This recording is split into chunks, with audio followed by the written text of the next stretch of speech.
Kedvünk sem volt azzal a tetves hajjal baszakodni.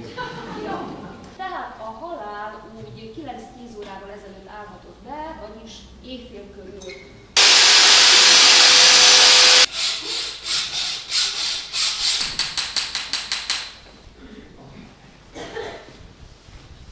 Elnézést, vissza előre. Beleteszel 200 rongyot, megvedeled a cuccot, mint a kivinnéd határon túra, érted? Áru bepakolva, kicsit furikáztatod a kamion, aztán dugiba kipakolod az árut, eladod a fiát és kész.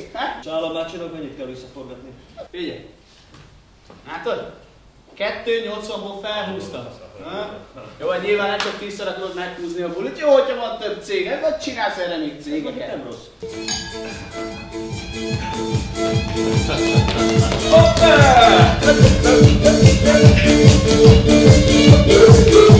Férjem elment dolgozni, meg a lányomat is elindítottam az iskolába, nekiláttam álláshirdetéseket karikázgatni.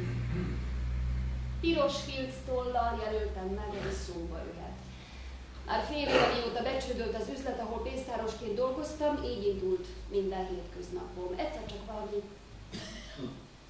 furcsa csoszogást hallottam a lépcsőház felől. Az ajtóhoz mentem, kilestem a kukucskálón, egy férfi kapaszkodott a korlátba. Lépcsőről lépcsőre vonszolta fölfelé magát, sántított.